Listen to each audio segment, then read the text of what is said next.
ভাড়া পাইলেও ভাই ওই রকম আর ধরেন যে পাওয়া যায় না, কম। দিনের বেলায় দিনাজপুর। হ্যাঁ, সবাই অটোতে উঠতে চায়, কথা ঠিক, কিন্তু ধরেন যে মানে ভাড়া আর ওইরকম তো দিতে চায় না, কম কয়। আমি মেলা বছর রিক্সা চালাইছি ভাই, 8 বছর।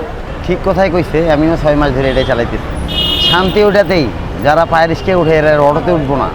অ্যাক্সিডেন্ট তো বেশি, আপনার সবাই কন্ট্রোলে রাখতে পারে না, সবাই নিয়ন্ত্রণ হারায়, মানে অতিক্রম। এই হয়েছে ভাই ব্যাপার। হ্যাঁ, আমি নিয়ন্ত্রণে চালাই, আমি কোনোদিন অ্যাক্সিডেন্ট করি নাই, আজ পর্যন্ত ক্ষতি টতি করি নাই কোনোদিন।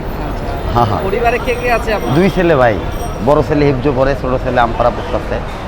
2 ছেলে। আমি বিয়ের পরেতেই রিক্সা চালাইতেছি, কষ্ট হয়ে যায়।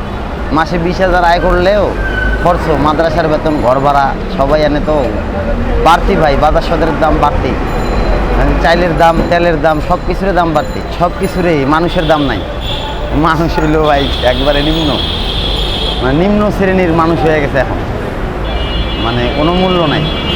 কেমন লাগবে ওটা হলো পরে ভাই, কারণ আমি যদি বাপ মারে আমার কষ্ট দেই নাই, আমার বাপ মারে আমি, তাহলে ধরেন যে আমার তো কষ্ট হওয়ার কথা না। তাই ধরেন যে নিয়ত এটাই, মানে এটা যদিও বন্ধ হয়ে যায়, আজ না তো কাল সরকার একটা গঠিত হইলে তো বন্ধ হইতে পারে। আগের মতন 10টার পরে উঠবো, কিন্তু 10টার পরে উঠলে ধরেন যে এখন তো রাত 10টা বাজলে মানুষ থাকে না, ভয়ে সব আগে ভাগে বাসা যায় ভাই। এখন ধরেন যে মানে পরিস্থিতি ভালো না দেশের।